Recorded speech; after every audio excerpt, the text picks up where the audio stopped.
Bumalik nga pala ako ngayong araw nito sa may Shell sa Marikina. Pinapagawa ko kasi uli yung van na sira na karangaman. So, na-back job siya. So, may mga kailangan palitan na piyesa. Kailangan pumunta para ma-confirm kung ano yung mga bibilhin at kung ano yung gagawing repair para dito. Tara, samahan niyo ako sa day 104 ng daily vlog. Pagkagaling ko naman sa Shell, dumiretso na ako ng Antipolo dito sa may BAR kasi bala ko kunin yung resibo na pinagawa ko. Kasi February 8 pa ako pinapublic pero February 11 na. Nakakalungkot lang, wala pa pala. Kailangan ko pa bumalik next week. Medyo maulan pa naman. Kaya ayun, nakakalungkot, sayang yung lakad natin at medyo malayo pa yung biyahe. Pagbalik ko na naman, may another order uli na ipiprint.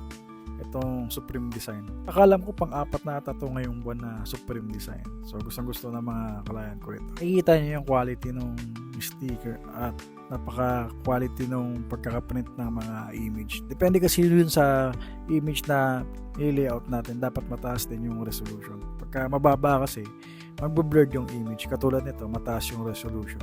Makikita nyo kung gaano kalinaw. Habang nag-aantay ako, nagmuni-muni ako sa sarili ko na haba na pala ng buko. Kailangan ko na siguro magpagupit. Aso may challenge kasi ako sa sarili ko eh. Pumayat na ako, doon lang ako magpapagupit. At siguro naman tinatapos tong next order namin. Customize ni client yan yung gusto niyang design. Black na may logo nila. So ang ganda rin ng pagkaka-design at pagkaka-layout nila. Actually, pwede na to deliver ka na bukasan, kakabit na lang kasi yung wire. Kaso may kasabay ito, kailangan muna namin tapusin. Alis na rin kasi ako nun, papunta na rin ako na gym. Medyo tinanggal ko muna yung bench press kasi sumasakit talaga yung right shoulder ko pagka nagbe-bench press ako. So, ito na lang yung ginagamit ko yung abs workout. Pero sa ibang mga workout naman, wala namang problema.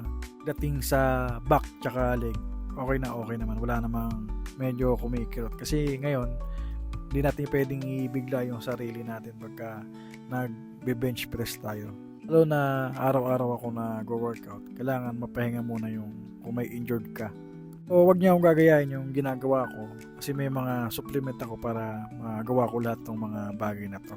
At buti na lang, hindi ganun karami ang tao ngayon. Hirap kasi mag-superset pagka maraming tao dito, hindi mo magagawa ng sabay-sabay kasi maraming gumagamit ng gym equipment. Buti na lang, iilan lang kami ngayon sa gym ngayong araw na to. Taka-order na pala kami ng chicken breast ni paring Jan. So, ito yung order namin na 20 kilos to, naghati kami sa tatlo. So, napakamura nito mga kapilog. Ito yung mga protein meal intake ko. At ang baby girl ko naman, ready na sa paparating niyang event.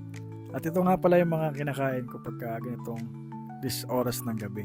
So, kita-kits na lang sa next daily vlog ko. See you!